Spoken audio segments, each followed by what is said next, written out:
తెనాలి మండలం అంగలకుదురు గ్రామంలో వినాయక చవితి సంబరాలు అంబరాన్ని తాకాయి.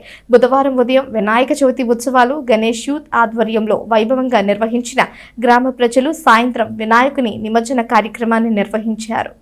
మండల గ్రామమైన అంగలకుదురు గ్రామంలో గత 23 సంవత్సరాలుగా గణేష్ యూత్ నిర్వహిస్తున్న వినాయక చవితి మహోత్సవాలు అంగరంగ వైభవంగా జరిగాయి.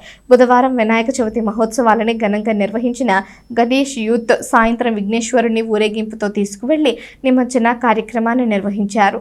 ఈ సందర్భంగా గణేష్ యూత్ కన్వీనర్ వీరవల్లి మురళి మాట్లాడుతూ విఘ్నేశ్వరుడి ఆశీస్సులతో ప్రజలందరూ సంతోషంగా ఉండాలని, అలాగే రైతులు, వ్యాపారులు సుఖ సంతోషాలతో ఉండాలని, విద్యార్థులు బాగా చదువుకొని మంచి ఉన్నతమైన ఉద్యోగాల్లో స్థిరపడాలని, సమాజంలో కులమతాలకు అతీతంగా శాంతియుత వాతావరణంలో జీవించాలని, దీనికి విఘ్నేశ్వరుని ఆశీస్సులు ఎల్లప్పుడూ ఉంటాయని వీరవల్లి మురళి ఆకాంక్షించారు.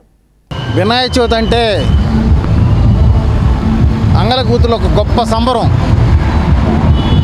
23 సంవత్సరాలుగా గణేష్ యూత్ ఆధ్వర్యంలో ఈ వినాయకుడి మహోత్సవం రంగరంగ వైభవంగా కనుల విందుగా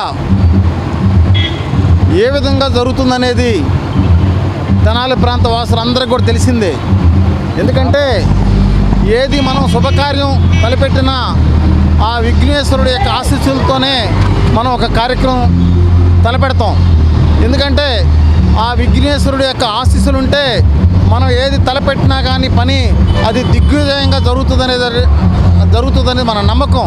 ఎందుకంటే ముఖ్యంగా రైతులు బాగుండాలి, వ్యాపారస్తులు బాగుండాలి, విద్యార్థులు చక్కగా చదువుకోవాలి, వాళ్ళకి మంచి ఉద్యోగ అవకాశాలు రావాలి, సమాజంలో శాంతియుతమైనటువంటి వాతావరణం ఉండాలి, అందరూ కూడా కులమతాలకు అతీతంగా అందరూ కూడా కలిసి ఉండాలి, ఆ దేవుడి యొక్క ఆశీస్సులు ఈ సమాజంలో ఎప్పుడూ ఉండాలి అనే దాంట్లో 23 సంవత్సరాలుగా గణేష్ యూత్ ఆధ్వర్యంలో ఈ యొక్క వినాయకుడి మహోత్సవం జరపడం అనేది చాలా సంతోషం.